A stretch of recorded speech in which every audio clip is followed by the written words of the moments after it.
आप में से कई सारे आर्मीज को पता ही होगा कि कोरिया में अपनी सोल्जर और मिलिट्री ट्रेनिंग को लेकर ना काफी स्ट्रिक्ट रूल्स हैं। और जब बीटीएस के मेंबर्स अपनी मिलिट्री ट्रेनिंग के लिए नहीं गए थे, तब उस टाइम पर एक बात बहुत वायरल हुई थी कि अगर बीटीएस मिलिट्री में जाने के बाद कोई भी कॉमर्शियल काम करेंगे तो उसका पैसा सिर्फ और सिर्फ गवर्नमेंट और बिग हिट को मिलेगा। बीटीएस को नहीं मिल सकता क्योंकि वो अपनी सर्विसेज कर रही हैं। तो दोस्तों, बड़ा सवाल ये आया है आर्मीज के दिमाग में कि क्या इस समय जो भी एल्बम्स लॉन्च हो रही हैं या फिर बीटीएस के थ्रू बिग हिट जो पैसा कमा रहा है, क्या हमारे बीटीएस मेंबर्स को मिल रहा है? कहीं ऐसा तो नहीं कि उनकी मेहनत का फल सिर्फ और सिर्फ बिग हिट को और कंपनी और उनकी गवर्नमेंट को ही मिल रहा हो और हमारे बीटीएस के साथ बहुत ज्यादा अनफेयर ट्रीटमेंट हो रहा हो? अगर ऐसा हुआ तो बीटीएस की जितनी भी मेहनत है उन्हें कोई भी पैसा नहीं मिलेगा। लेकिन दोस्तों, पूरी डिटेल में इस बात को जानने से पहले चैनल को जरूर सब्सक्राइब कर लो और बेल आइकन प्रेस कर दो।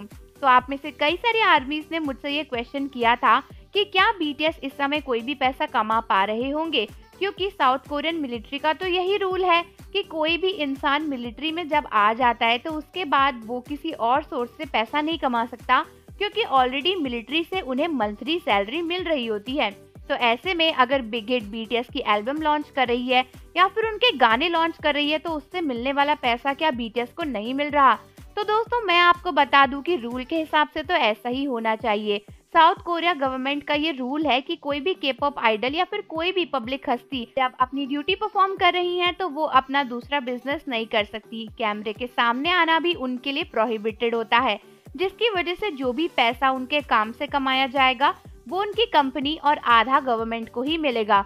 तो ऐसे में देखा जाए तो वैसे तो बिग हिट को बीटीएस के कोई भी प्रोजेक्ट्स उनके जाने के बाद लॉन्च नहीं करने चाहिए थे, लेकिन बिग हिट ने उसके बाद से काफी सारे प्रोजेक्ट्स को लॉन्च किया है और वो लगातार ऐसा कर रही हैं, जिसकी वजह से हो सकता है कि काफी ज्यादा पॉसिबिलिटी है कि इसका पैसा बीटीएस को ना मिल रहा हो और सिर्फ बिग हिट और गवर्नमेंट को मिल रहा हो, क्योंकि इसमें बिग हिट का तो फायदा ही है। किसी भी पैसे में गवर्नमेंट, बीटीएस और बिग हिट का हक होता है, गवर्नमेंट का तो काफी कम होता है।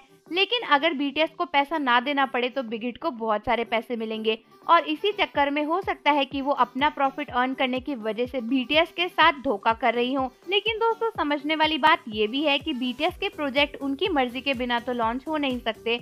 तो हो सकता है कि बिग हिट और बीटीएस ने पहले ही ये बात डिसाइड कर ली हो कि इसका पैसा बीटीएस को नहीं जाएगा, ताकि उनके फैंस भी उन्हें ज्यादा मिस ना करें और उनका काम भी चलता रहे। और ये भी हो सकता है कि गवर्नमेंट से बात करने के बाद बीटीएस ने कोई ऐसा रास्ता निकाला हो जिससे इस प्रोजेक्ट का पैसा बीटीएस को भी मिल रहा हो, ताकि उनकी भी अर्निंग होती रहे। तो आप मुझे कमेंट में बताओ कि आपको क्या लगता है कि एक्चुअल में क्या हुआ होगा? क्या बिग हिट ने बीटीएस के साथ अनफेयर ट्रीटमेंट सच में किया है या फिर नहीं? और जाने से पहले चैनल को जरूर सब्सक्राइब कर लो, बेल आइकन प्रेस कर दो। मिलते हैं आपसे अगली वीडियो के साथ।